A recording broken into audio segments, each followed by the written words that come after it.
give away his valuable message on this historic occasion. ఆ దివ్య సందేశాన్ని పూజ్యులు పెద్దలు వెంకయ్య నాయుడు గారు తెలుగులో అనువదిస్తారు. प्रिय मैना सदोरा, प्रिय मैना सोदारा, सोदारी, मानुसारा, नमस्कारम. అందరికీ విజయదశమి శుభాకాంక్షలు.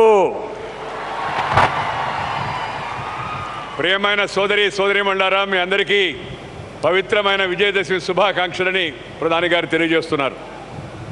आंध्र प्रदेश के राज्यपाल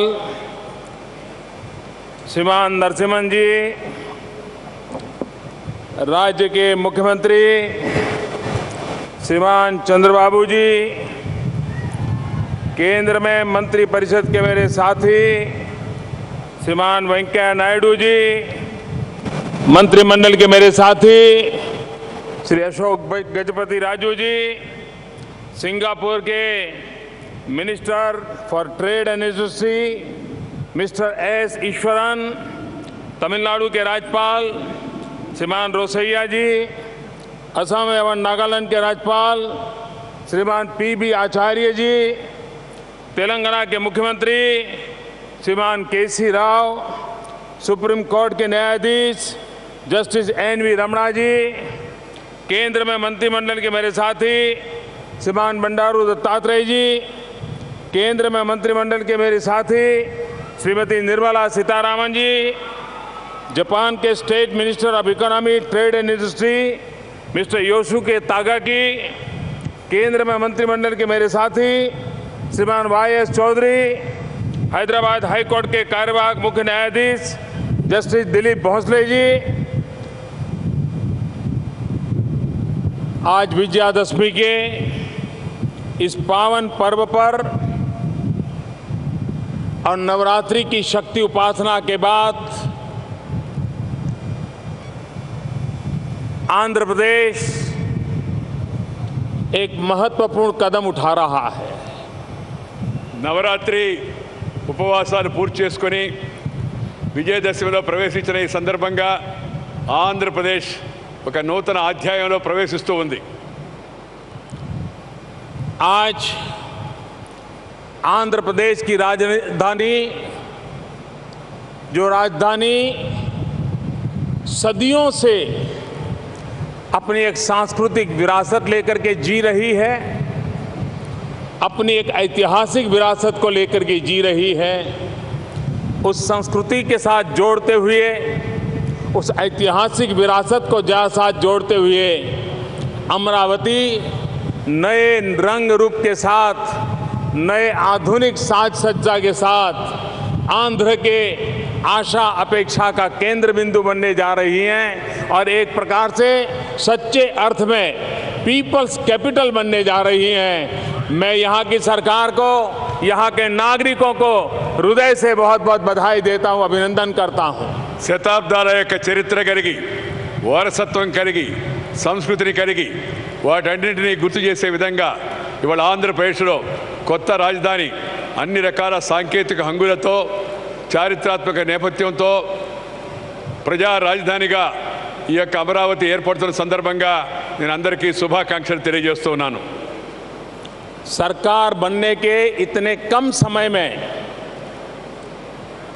चंद्रबाबू ने जिस गति से इस काम को हाथ में लिया और इसको दुनिया में जो कुछ श्रेष्ठ है उसको समाहित करने का प्रयास किया, इसलिए मैं चंद्रबाबू जी को हृदय से बहुत बहुत अभिनंदन देता हूं. ప్రభుత్వం ఏర్పడిన కొద్ది రోజుల్లోనే ప్రపంచంలో ఎక్కడెక్కడ ఏ మంచి అలవాట్లు, మంచి పద్ధతులు, ఉదాహరణలు ఉన్నాయో వాటన్నిటిని సేకరించి ఆంధ్రప్రదేశ్ ముఖ్యమంత్రి శ్రీ చంద్రబాబు నాయుడు వాటన్నిటిని జోడించి ఈ కార్యక్రమాన్ని చేపట్టినందుకు నేను వారికి హృదయపూర్వకంగా అభినందనలు తెలియజేస్తున్నాను శ్రీ చంద్రబాబు నాయుడు గారికి. हमारा देश आज़ाद होने के बाद बहुत कम नए शहर बने हैं और उसके कारण भारत में नए शहर बनाना ये विषय उतनी मात्रा में लोगों में प्रचलित नहीं है कि आज के युग में जितनी मात्रा में होना चाहिए था। స్వాతంత్ర అనంతరం మన దేశంలో దురదృష్టవశాత్తు కొత్త నగరాల యొక్క సుందర నగరాల యొక్క నిర్మాణం అనుకున్నట్టుగా జరగలేదు. కానీ ఇవాళ ఆ అవసరం ఎంతో కూడా ఉంది. दुर्भाग्य से पिछले कुछ दशकों में हमारे देश में एक ऐसी सोच बनी कि अर्बनाइजेशन एक समस्या है और उसी के चलते हमने इस ग्रोथ सेंटर की तरफ अनदेखी की है। మన దేశంలో ఈ పట్టణీకరణ వైపు తగినంత మనం శ్రద్ధ తీసుకోలేదు. అందుకని ఇవాళ ఈ అస్తవ్యస్త పరిస్థితి ఏర్పడింది. आज समय की मांग है कि अर्बन डेवलपमेंट को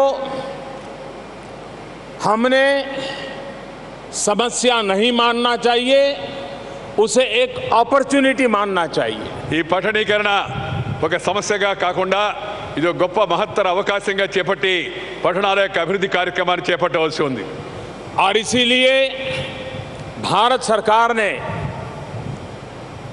दुनिया जिस प्रकार से बदलती रही है, जिस प्रकार से टेक्नोलॉजी का उपयोग हो रहा है, हमें एक आधुनिक शहरों की रचना की ओर जाना होगा और 100 स्मार्ट सिटी की दिशा में जाने का एक अहम कदम भारत सरकार ने उठाया है. ప్రపంచంలో ఏ విధంగా అయితే సాంకేతిక పరిజ్ఞానాన్ని ఉపయోగించి సుందర నగరాల వైపు దృష్టి సారిస్తున్నారో అదేవిధంగా భారతదేశంలో కూడా ఈ శాస్త్రీయ సాంకేతిక పరిజ్ఞానాన్ని ఉపయోగించి అత్యంత ఆధునికమైన యొక్క సుందరమైన యొక్క ఆకర్షణీయ నగరాలను 100 నగరాలను ఏర్పాటు చేయాలని భారత ప్రభుత్వం కూడా నిర్ణయించింది. और ये शहर इकोनॉमिक एक्टिविटी के भी सेंटर हो, आर्थिक ग्रोथ के भी वो इंजन बने. इस प्रकार के शहरों की एक रचना नए सिरे किसी करने की दिशा में हमारा प्रयास है. ఈ కొత్త నగరాల్లో ఒకవైపు సంపదను సృష్టించడము, మరొక వైపు ఆధునీకరించడము, ప్రజల యొక్క జీవనంలో మెరుగుదల తీసుకురావడం ఇది నా యొక్క ఉద్దేశం. और तब जाकर के ये नए आधुनिक शहर जिसमें आधुनिक से आधुनिक टेक्नोलॉजी का उपयोग हो, आधुनिक से आधुनिक ट्रांसपोर्टेशन हो, वॉक टू वर्क की योजना हो, ग्रीन हो, नो वेस्टेज वाला सिटी बने. వ్యర్థాలు ఉండకుండా మనం నడిచిపోయి పని చేసుకునేదానికి అవకాశం కలిగించే విధంగా వాహనాలు అవసరం లేకుండా అదేవిధంగా ఆధునిక హంగులు కూడా కలిసి అన్ని విధాల ప్రజలకు అందుబాటులో ఉండేటువంటి నగరాలను మనం ఏర్పాటు చేసుకోవాల్సి ఉంది. వ్యర్థ పదార్థాలు ఎక్కువగా రాకుండా పరిశుభ్రతగా ఉండేటువంటి నగరాలను మనం ఏర్పాటు చేసుకోవాల్సి ఉంది. मैं आशा करता हूं कि देश के अंदर अर्बन डेवलपमेंट की दिशा में जो नए कदम उठाए हैं उसमें अमरावती, आंध्र प्रदेश एक सीमा चिन्ह के रूप में मार्गदर्शक काम करेगा, ऐसा मुझे विश्वास है. ఈ దేశంలో పట్టణాభివృద్ధి ఏదైతే వేగంగా ముందుకు వెళుతుందో దాంట్లో ఆంధ్రప్రదేశ్ ఈ అమరావతి నగరం కూడా ఒక ముఖ్య భాగస్వామి దిక్సూచిగా ఉండాలని చెప్పని నేను ఆశిస్తూ ఉన్నాను. अभी जापान के मंत्री श्री बता रहे थे कि नया शहर कितना बनाना कितना कठिन होता है, उसका जापान को भली भांति अनुभव है. జపాన్ మంత్రి గారు ఇప్పుడే కొత్త నగరం ఏర్పాటు చేయడంలో ఎలాంటి సమస్యలు ఎదురవుతాయి, సవాళ్ళు ఎదురవుతాయని అనేక అనుభవాలు ఇప్పుడు చెప్పారు. मेरे जीवन में भी ऐसा अवसर आया जब 2001 में गुजरात में भयंकर भूकंप आया. उसके बाद मुझे गुजरात के मुख्यमंत्री का दायित्व आया. पूरा कच्छ जिला हमारा और अन्य जिलों के महत्वपूर्ण शहर एक प्रकार से ध्वस्त हो चुके थे. हमारे सामने बड़ी चुनौती थी उन सभी गांवों को, शहरों को खड़ा करना. నా జీవితంలో కూడా అలాంటి సవాలు అనుభవం ఎదురైంది. 2001లో భయంకరమైన భూకంపం కచ్లో గుజరాత్లో వచ్చినప్పుడు ఆ తర్వాత ముఖ్యమంత్రిగా బాధ్యత చేపట్టే బాధ్యత నాపై వచ్చింది. దాన్ని మొత్తం అంతా విధ్వంసం యొక్క ఆ ప్రాంతాన్ని అంతా తిరిగి పునర్నిర్మాణం చేయడం అవుతుందో అది ఒక పెద్ద సవాలుగా స్వీకరించడం జరిగింది. लेकिन जब पॉलिटिकल विल हो, जनता जनार्दन का समर्थन हो, स्पष्ट दृष्टि हो, तो सिद्धियां प्राप्त होके रहती हैं और आज वो जिला हिंदुस्तान के फास्टेस्ट गति से आगे बढ़ने वाले जिलों में अपनी जगह बना रहा है। ఒక రాజకీయ దృఢ సంకల్పం ఉంటే, సత్సంకల్పం ఉంటే, ప్రజల యొక్క మద్దతు ఉంటే దేన్నైనా నెరవేర్చడానికి ఉదాహరణ, సజీవ ఉదాహరణ కచ్ జిల్లా. ఇవాళ దేశంలో, రాష్ట్రంలో అభివృద్ధి చెందిన జిల్లాల్లో ప్రముఖంగా పేర్కొనే విధంగా ఆ కచ్ జిల్లా తిరిగి పునర్నిర్మాణం చేయడం జరిగిందని సందర్భంగా మీ అందరికీ మనం చేస్తున్నాను. जब ये अमरावती का मुझे निमंत्रण मिला, मैंने बाबू को कहा था मैं जरूर आऊंगा, लेकिन जब मैंने अखबार में पढ़ा कि चंद्रबाबू तेलंगाना के मुख्यमंत्री के घर गए, जाकर के उन्होंने उनका निमंत्रण दिया, ये जब समाचार मेरे पास आए तब मेरी खुशियों का पार नहीं रहा था और इसलिए मैं उनको विशेष बधाई देता हूं इस काम के लिए। ఈ యొక్క ఆంధ్రప్రదేశ్ యొక్క రాజధాని అమరావతికి శంకుస్థాపనకు రావాలని నాకు ఆహ్వానం ఇచ్చినప్పుడు నేను అంగీకరించాను. ఆ తర్వాత నాకు వార్తా ప్రసారాల ద్వారా సమాచారం తెలిసింది. శ్రీ చంద్రబాబు నాయుడు గారు తెలంగాణ ముఖ్యమంత్రి శ్రీ చంద్రశేఖరరావు గారి ఇంటికి వెళ్ళి స్వయంగా ఆహ్వానించాడని చెప్పారంటే నేను మనసులో ఎంతో సంతోషించాను. कुछ लोगों के राजनीतिक स्वार्थ के कारण विचार विमर्श की प्रक्रिया को पूर्ण किए बिना हड़बड़ में, जल्दबाजी में आंध्र और तेलंगाना विभाजन हुआ. రాజకీయ కారణాలతో సరైనటి యొక్క ఆలోచనలు చేయకుండా, పరిపక్వతతో భవిష్యత్తు గురించి ఆలోచించకుండా ఆ రోజు తొందరపాటుతో రాష్ట్ర విభజన ఆంధ్ర తెలంగాణగా ఏర్పాటు చేశారు నాటి పాలకులు. लेकिन इस सारी प्रक्रिया में जो निर्दोष लोगों को जान गंवानी पड़ी, संपत्ति का अपरंपार नुकसान हुआ, उसकी पीड़ा मुझे आज भी है. ఆ సందర్భంగా రెండు ప్రాంతాల్లో అమాయక జనం యొక్క ప్రాణాలు పోవడం, కొంత ఆస్తులు ధ్వంసం కావడం, అవన్నీ కూడా నా మనసును ఎంతో కలిచివేశాయి. अंग्रेजों ने कुछ ऐसी चीजें छोड़ करके गए कि उसके कारण आज भी हमारे देश में कभी न कभी कोई न कोई तनाव पैदा होता है. ఇంగ్లీష్ వాళ్ళు పోతూ పోతూ కొన్ని అలాంటి ఆలోచనలు వదిలిపెట్టిపోయారు. వాటి కారణంగా మన దేశంలో కూడా అప్పుడప్పుడు ఇలాంటి ఉద్రిక్తతలు, వైషమ్యాలు వస్తూ ఉన్నాయి, జరుగుతూ ఉన్నాయి. पिछली सरकार की कुछ ऐसा करके गई है कि जिसके कारण आंध्र और तेलंगाना के बीच हर हमेशा कोई न कोई तनाव के कारण बने रहते हैं. గత ప్రభుత్వం పోతూ పోతూ సమస్యలను పరిష్కరించకుండా జటిలం చేసిపోయింది. అందుకని అప్పుడప్పుడు ఆంధ్ర తెలంగాణ మధ్య సమస్యలు కూడా ఏర్పడుతూ ఉన్నాయి. लेकिन अब समय की मांग है कि हम आंध्र और तेलंगाना,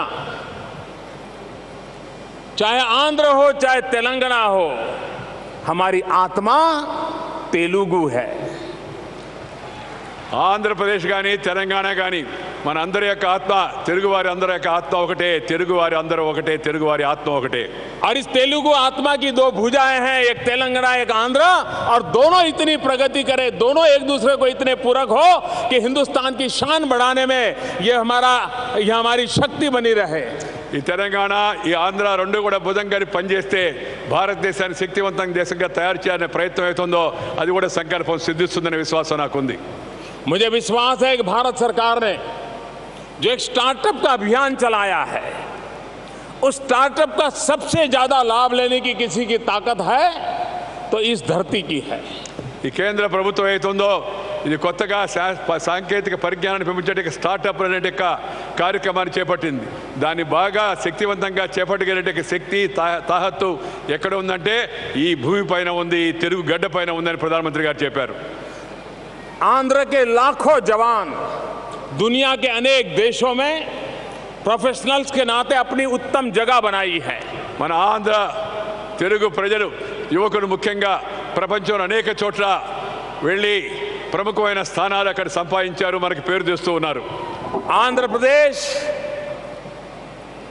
जिसके पास ऐसे प्रतिभावान नौजवान हो, बुद्धिमान यूथ हो, वे इनोवेशन के लिए, स्टार्टअप के लिए एक पूरा नया साम्राज्य आंध्र की धरती पर खड़े कर सकते हैं. ఈ ఆంధ్రప్రదేశ్ చెందిన ఈ తెలుగు యువకులు, విద్యావంతులు, విద్యార్థులు, వీళ్ళ తెలివి అమోఘమైనది. వీళ్ళందరూ కూడా చొరవ చూపించి ఈ స్టార్టప్ విషయంలో మరింతగా శ్రద్ధ తీసుకుంటే ఇది ఒక నిశ్శబ్ద విప్లవంలాగా ఈ యొక్క ప్రక్రియ ప్రారంభమవుతుంది. దేశానికి రాష్ట్రానికి మేలు జరుగుతుంది. मुझे विश्वास है कि इसके द्वारा आने वाले दिनों में आंध्र एक नई आर्थिक क्रांति का नेतृत्व करेगा. నాకు పూర్తి విశ్వాసం ఉంది. రాబోయే రోజుల్లో ఒక నవ్య ఆర్థిక క్రాంతిని ఆంధ్రప్రదేశ్ సాధించి పెడుతుందనే విశ్వాసం నాకు ఉంది. ये युवा केंद्रीय आर्थिक क्रांति होगी. యువకులపై ఆధారపడే ఆర్థిక వ్యవస్థ కేంద్రీకృత వ్యవస్థ రాబోతుంది. जिस देश के पास 800 मिलियन 65 साल से कम आयु की उम्र के नौजवान हो, वो देश नई आर्थिक शक्ति बन सकता है, नई आर्थिक क्रांति कर सकता है. ఏ దేశంలో అయితే 80 కోట్ల మంది ఈ యొక్క 25-40 సంవత్సరాల వయసు వాళ్ళు ఉన్నారో వాళ్ళు ప్రపంచంలో ఆర్థిక శక్తిగా ఎదిగేందుకు వాళ్ళు ముందుకు వెళ్తారనే విషయంలో ఏమాత్రం అనుమానం లేదు. और मुझे विश्वास है कि भले आंध्र और तेलंगाना अलग हुए हो, लेकिन दोनों में आगे बढ़ने की शक्ति है और दोनों एक दूसरे को पूरक बन करके आगे बढ़ने का प्रयास करेंगे. उतना ही दोनों प्रदेशों को लाभ होगा. ఆంధ్రప్రదేశ్ కానీ తెలంగాణ కానీ విడిపోయినప్పటికీ కూడా ఇద్దరు తమ తెలివితేటలను ఉపయోగించి భుజం కలిపి పనిచేస్తే ప్రపంచంలో శక్తివంతంగా ముందుకు వెళ్ళే అవకాశం ఉంది. ఆ విధంగా చేస్తారనే విశ్వాసం కూడా నాకుంది. जब अटल बिहारी वाजपेयी जी देश के प्रधानमंत्री थे, तभी देश में 3 नए राज्य बने थे. 3 राज्यों का विभाजन हुआ था, लेकिन कोई कटुता नहीं थी, कोई संघर्ष नहीं हुआ, कोई लहू नहीं बहे और बाद में भी कोई संकट पैदा नहीं हुआ. मुझे आंध्र और तेलंगाना के बीच में भी वही स्थिति लाने का प्रयास करना है. శ్రీమాన్ అటల్ బిహారీ వాజ్పేయి గారి హయాంలో దేశంలో ఆనాడు 3 కొత్త రాష్ట్రాల నిర్మాణం జరిగింది. ఎలాంటి వైషమ్యాలు కానీ విద్వేషాలు కానీ చెరలేకుండా ఆ 3 రాష్ట్రాలు ఏర్పడ్డాయి, ముందుకు వెళుతూ ఉన్నాయి. నాకు విశ్వాసం ఉంది అదేవిధంగా ఆంధ్రప్రదేశ్ తెలంగాణ రాష్ట్రాలు కూడా కలిసికట్టుగా అభివృద్ధి పదంలో ముందుకు వెళ్తాయని చెప్పిన విశ్వాసం నాకుంది. पिछली सरकार ने बहुत सी ऐसी चीजें की हैं जिसको ठीक करने में हमारी काफी ताकत जा रही है, काफी समय जा रहा है. लेकिन मैं इन दोनों प्रदेशवासियों को विश्वास दिलाना चाहता हूं कि भारत सरकार हर प्रकार से आपके साथ रहेगी और हर संभव सहायता करती रहेगी. గతంలో ప్రభుత్వాలు చిన్నచూపు చూసే రాష్ట్రాలను, కానీ నేను మీకు హామీ ఇవ్వదలుచుకున్నాను. ఈ తెలుగు ప్రజలకు, తెలుగు రాష్ట్రాల రెండింటికి కూడా కావలసిన సంపూర్ణ సహాయ సహకారాలను కేంద్ర ప్రభుత్వం అందిస్తుంది. మిమ్మల్ని కూడా అభివృద్ధి పదంలో ముందుకు తీసుకెళ్లే ప్రయత్నం చేస్తానని మనం చేస్తున్నాను. भारत सरकार और चंद्रबाबू के बीच में फ्रीक्वेंसी इतनी मैच होती है, काम करने में एक दूसरे को समझने में इतनी सुविधा है और उसके कारण सरकार बनने के बाद जो पहला ध्यान दिया गया वो हमें ह्यूमन रिसोर्स डेवलपमेंट पर दिया है. आंध्र के अंदर ह्यूमन रिसोर्स डेवलपमेंट का एक कैपिटल कैसे बने, उस दिशा में हमने ध्यान केंद्रित किया है. కేంద్ర ప్రభుత్వం, రాష్ట్ర ప్రభుత్వం ఈ రెండింటి మధ్య సరైన సమన్వయం ఉంది. ఏదైతే మానవ ఈ యొక్క మేధస్సు శక్తి అయితే ఉందో దీన్ని సరిగా ఉపయోగించుకుంటే ఆంధ్రప్రదేశ్ మరింత ముందుకు వెళుతుంది. ఆంధ్రప్రదేశ్లో శ్రీ చంద్రబాబు నాయుడు ఆ దిశలో ముందడుగు కూడా వేశారు. रीऑर्गेनाइजेशन एक्ट के तहत ह्यूमन रिसोर्स डेवलपमेंट को प्राथमिकता देकर के अब तक 11 शैक्षणिक संस्थानों के काम को आगे बढ़ाया गया है. Indian institute of technology IIT, Indian institute of information technology, Indian institute of management, all India institute of medical science NIT, Indian institute of science education and research, central university, petroleum university, ये सारी इकाइयाँ इतने कम समय में खड़ी करने की दिशा में अहम कदम उठा लिए गए हैं. మానవ వనరుల యొక్క అభివృద్ధికి ఇక్కడ అపారమైన అవకాశం ఉందని గుర్తించి రాష్ట్ర విభజన సందర్భంగా ఏవైతే సంస్థల గురించి పేర్కొన్నారో ఆ సంస్థలన్నిటి కూడా అనతి కాలంలోనే వాటిని మంజూరు చేయడం జరిగింది, వాటిని ప్రారంభించడం జరిగింది. అది ఇండియన్ ఇన్స్టిట్యూట్ టెక్నాలజీ కావచ్చు, అలాగే IIIT కావచ్చు, IESR కావచ్చు, లేకపోతే ఇండియన్ ఇన్స్టిట్యూట్ ఆఫ్ మేనేజ్మెంట్ కావచ్చు, లేకపోతే ఆల్ ఇండియా మెడికల్ ఇన్స్టిట్యూట్ కావచ్చు, లేకపోతే పెట్రోలియం యూనివర్సిటీ కావచ్చు, లేకపోతే ఇతరత్ర పరిశోధనా సంస్థలు కావచ్చు, ఏవైతే పేర్కొన్నామో వాటన్నిటిని కూడా మంజూరు చేయడము, శీఘ్రగతిన వాటిని ప్రారంభించడం చేయడము, దానివల్ల ప్రజలకు, యువకులకు అవకాశం లభించే విధంగా చూడడం కూడా జరిగింది. प्रजा के इस राजधानी जब बन रही है तब आप लोग अपने अपने गांव से पवित्र माटी और पानी लाए हैं और आपने सच्चे अर्थ में इसको प्रजा की पाटनगरी बनाने की दिशा में एक सफल आयोजन किया है।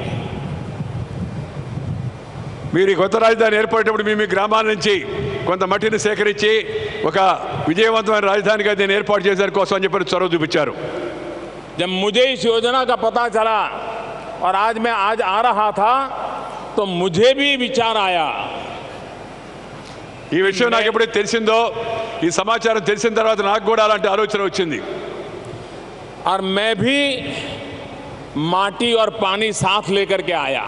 నేను కూడా మట్టిని మరియు నీరుని తీసుకొని తోడుగా ఢిల్లీ నుంచి ఇక్కడికి వచ్చాను కొత్త రాజధాని కోసం అని చెప్పని।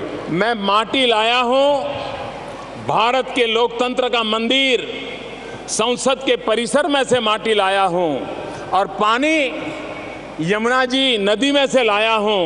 और यमुना जी हमारे देश में कोई भी नदी ये सिर्फ नदी नहीं होती है, हमारे देश में नदी एक संस्कृति होती है।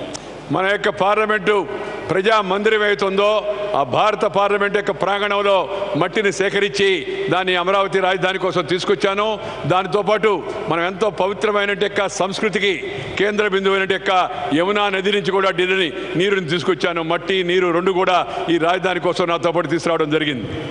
और जब मैंने चंद्रबाबू को दिया तो उनको आश्चर्य हुआ और वो मुझे कह रहे हैं कि बड़ा इमोशनल टच है मेरे मन को।